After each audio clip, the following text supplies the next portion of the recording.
पुराणों में महाराज जी लिखा है कि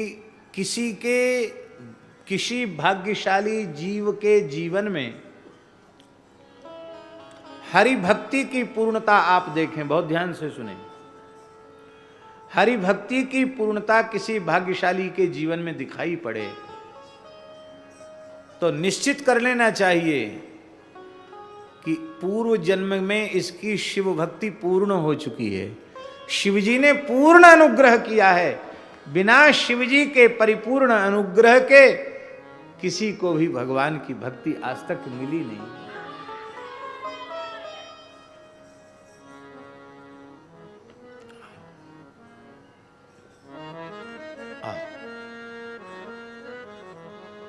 विराज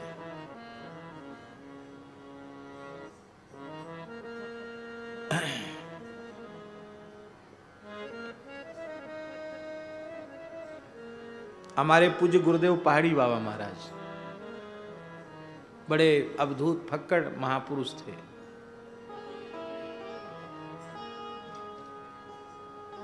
जिन लोगों ने उनका जीवन दर्शन किया है, उनका दर्शन करके लगता था कि सैकड़ों साल पहले महात्मा कैसे रहते होंगे। एक लंगोटी, एक ही साफी, एक ही ये चला, दूसरी लंगोटी नहीं, दूसरा गमछा नहीं, दूसरी साफी नहीं।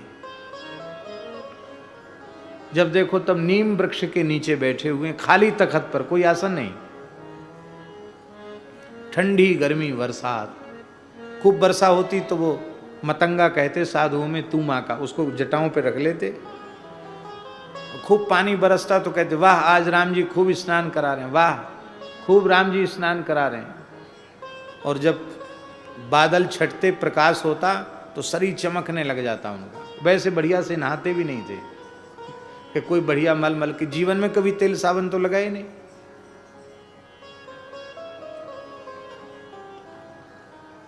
अद्भुत जीवन था।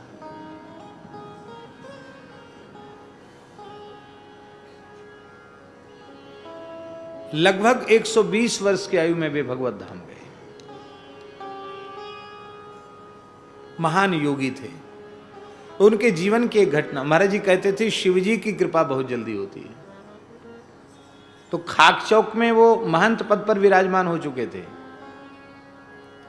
पर वो चाहते थे कि हम कुछ साधन एकांत में जाकर करें, और जो स्थानधारी होते हैं उनको थोड़ा सा अवकाश कम होता है, व्यवहार में भी समय देना पड़ता है। तो महाराज के गुरु भाई थे, उनके सारे स्थान छोड़ के सवेरे गए कमंडल लेके जमुना जी, और लौट के नहीं आए, चले गए सीधे कार्तिक पूर्णे के बाद। तो पैदल पैदल पैदल पैदल चल के मन में ऐसा भाव जगा कि काग भुसुंडी जी के ऊपर भोले बाबा की कृपा हुई, हम भी अब भोले बाबा की कृपा ही प्राप्त करेंगे। अब उत्तर दिशा का त्याग नहीं करेंगे। हमारे काग भुसुंडी जी भी उत्तर दिशा में बैठे और चल पड़े। तो फिर मन में एक आया ऐसा विचार कि उत्तर में तो पीछे जाएंगे, पहले महाकालेश्वर चलो। क्यों? वो महाकाल की ही तो कृपा काग भुसुंडी जी पर हुई थी, तो वहीं चलो पहले। तो वृंदावन से महाराज जी कहते पैदल चल पड़े उज्जैन के लिए, रेल की पटरी के सहारे सहारे। ये बात है सन 1938 की बात है।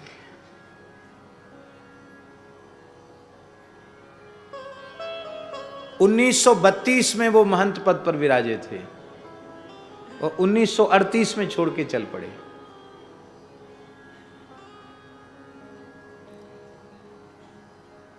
तो ये देवास के तरफ पहुंचे। देवास है ना उज्जैन के पास, देवास। तो जंगल में एक शिव मंदिर था, बहुत थके हुए थे। तो शिव मंदिर में ही शिव जी के प्रति बड़ी श्रद्धा रही बचपन से ही। तो शिव जी का आश्रय मिल गया तो बस निश्चिंतता है। तो वहाँ छोटा मंदिर था, जीर्ण शीर्ण, और थके हुए थे। तो वहीं शंकर जी की जयलहरी की तरफ सिर कर लिया, और छोटा मढ़ी जैसी थी, पूरे शरीर मढ़ी में नहीं आता, आधा पैर बाहर की ओर कर लिए और ऐसे सिर जलहरी की तरफ करके सो गए। बहुत थके हुए थे तो नींद आ गई। और कहते सोए ही सोए, थोड़े गंभीर निद्रा में सोए ही थे कि अकस्मात मुझे डमरू का शब्द सुनाई पड़ा। हुड़ुक हुड़ुक हुड़ुक हुड़ुक ऐसे शब्द सुनाई पड़ा। तो एक बार तो हम कांप से गए और हम कुछ सोचें उसके पहले हमको लगा कि मेरी जटा पकड़कर कोई खींच रहा है। तो जटा पकड़ के खींचा तो मैं ऐसे देखा, साक्षात भगवान शिव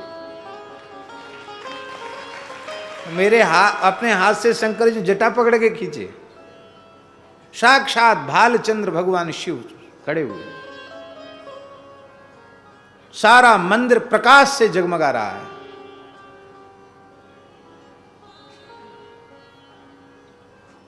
यहां से उत्तर दिशा की ओर चला जा, तेरा कल्याण हो जाएगा, ये कहा शंकर जी ने।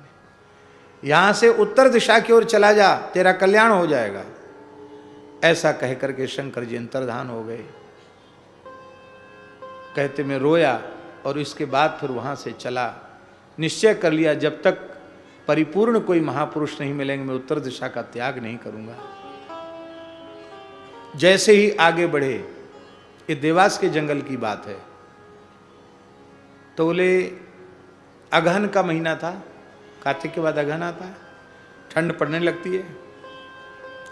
सवेरे 4 बजे के करीब एक नंगा बालक दिखाई पड़ा। 5-7 वर्ष का बालक, एकदम नंगा, कोई शरीर पर कपड़ा नहीं, ऐसे जंगल में घूम रहा है। तो बड़ा आश्चर्य हुआ कि ये बालक नंगा, इसको ठंड नहीं लग रही, ऐसे घूम रहा है। तो बोले हमने कहा ये बालक भगवान, यहां कोई संत रहते हैं क्या? उन्होंने कहा हाँ, यहां से उत्तर की ओर चले जाओ, ऐसे संत रहते हैं जो मिट्टी छू दें तो मिश्री हो जाए।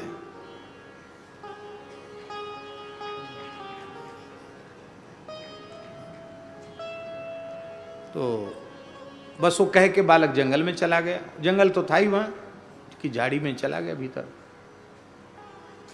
आगे बढ़े तो एक छोटी कुइया दिखाई पड़ी और वहां एक संत पौड़े थे, पड़े थे। पुराना सा कंबल था और जटा उनके बहुत विशाल थे। चमेली का झाड़ था, चमेली होता ना फूल, चमेली का झाड़, लता चमेली की, तो चमेली के झाड़ पे उनके जटा फैले थे और सामने धूना चैतन्य था और वो ऐसे ऐसे थे। जैसे ही उन्होंने देखा कि कोई साधु आया, उठ के बैठ गए। आओ आओ बालक भगवान आओ, बैठो। महाराज जी को कहा आओ बालक भगवान बैठो। दंडोत दंडोत दंडोत महाराज दंडोत। बोले जैसे ही बैठे, बैठते ही उन्होंने कहा तुमको भगवान शिव का दर्शन हो चुका है, शंकर जी ने तुमको भेजा है। मार्ग में जो बालक मिला था वो कोई कोलभील का बालक नहीं था, वो सनकादिक भगवान में से साक्षात सनत कुमार जी थे। तुम यहां क्यों आए हो? वहीं चरण पकड़ लेते तो तुम्हारा काम बन जाता, पर चलो उन्होंने भेज दिया, अब कोई बात नहीं, स्नान करो। हमको आश्चर्य हुआ कि ये सारी बात बिना पूछे अपने आप बता रहे, विचित्र महात्मा है। फिर बोले आश्चर्य क्यों करता, बैठ। बैठ गए। आश्चर्य तो था ही कि ये कैसे हो रहा है। फिर बोले जहां हमारा जन्म हुआ था वहां से लेके अब तक क्या किया है तुमने, अच्छा बुरा सब उन्होंने सुना दिया। बोले मन तो मन है, हमारे मन में फिर शंका जगे कि कोई तंत्र मंत्र की सिद्धि वाले तो नहीं मिल गए, कोई अघोरी अघोरी तो नहीं मिल गए, भगवान जाने कोई तिलक स्वरूप तो है नहीं, कोई वैष्णव बैरागी का चिन्ह तो दिखाई पड़ नहीं रहे, भगवान जाने कहीं ऐसी जगह तो नहीं आ गए। तो वो हंसे, अरे बोले मन की शंका छोड़, स्नान कर। उन्होंने स्नान किया, स्नान करके धूना पर बिठाया और फिर क्या किया, महाराज जी गदगद हो जाते थे, कहते थे हमको जो चाहिए था उनकी कृपा से हमको मिल गया। उन महापुरुष का नाम था परमहंस श्री रामानुजदास जी महाराज। सिद्ध पुरुष थे। तो महाराज जी कहते थे कि तीव्र लगन हो, व्याकुलता हो आत्म साक्षात्कार, भगवत साक्षात्कार की, तो बोले नारद जी, सनकादिक और सब महापुरुष अभी भी घूम रहे हैं। वे किसी ऐसे साधक को देखना चाहते हैं जिसके मन में ठाकुर जी को पाने की ललक है, व्याकुलता है। कृपा करते हैं। जा पर कृपा न करहि पुरारी, सो न पाव मुनि भक्ति हमारी। भोले बाबा ने कृपा कर दी नरसिंह जी के ऊपर, और नरसिंह जी ने अपने नेत्रों के जल से भगवान शिव पार्वती के चरणों को प्रक्षालित कर दिया।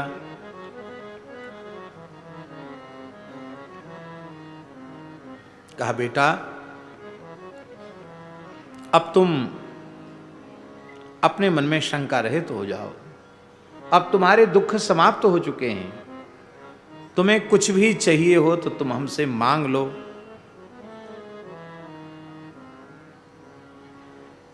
नरसिंह जी बोले, महाराज हमने सुना है कि जब किसी भक्त के सामने भगवान प्रकट होते हैं तो कुछ न कुछ टूटी फूटी वाणी में अपनी आप स्तुति करता है। मैं भी कुछ निवेदन करना चाहता। हाँ बोलो। नरसिंह जी ने कहा,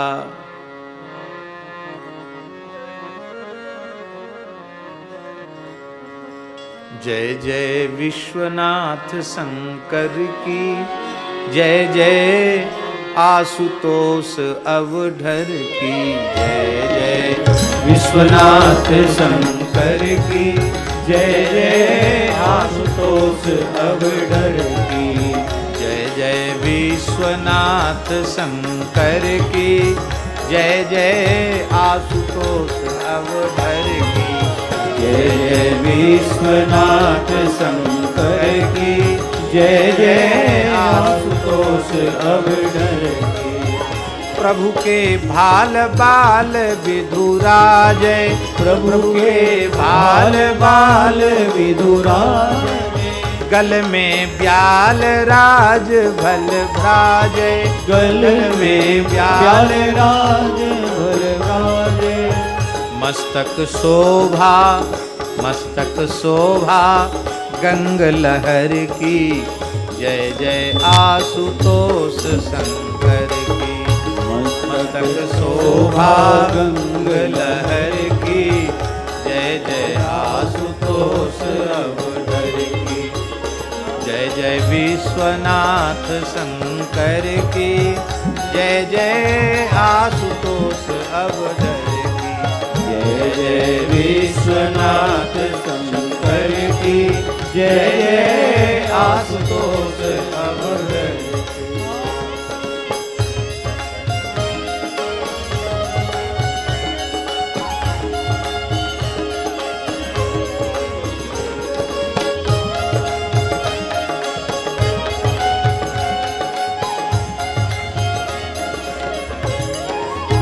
तन पर बाघंबर मृगछाला, तन पर बाघंबर मृगछाला, उर पर नर मुंडों की माला, उर पर नर मुंडों की माला, नीली झलकन कंठ जहर की, नीली झलकन कंठ जहर की, नीली झलकन कंठ जहर की, जय जय आशुतोष अवधर की, नीली झलकन कंठ जहर की, जय जय आशुतोष अवधर की, जय हो आशुतोष शंकर की, जय जय विश्वनाथ अवधर की, जय जय आशुतोष शंकर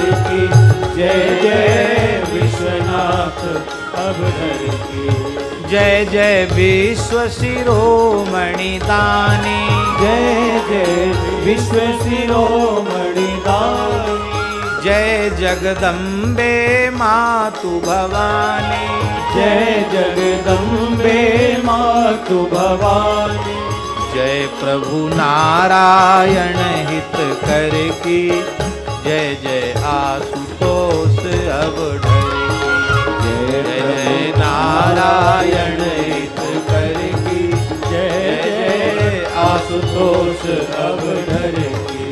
जय प्रभु नारायण हित कर की, जय जय आशुतोष अवधर की।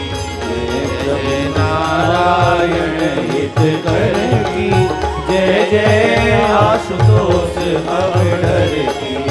जय जय आशुतोष अवधर की, जय जय आशुतोष अवधर।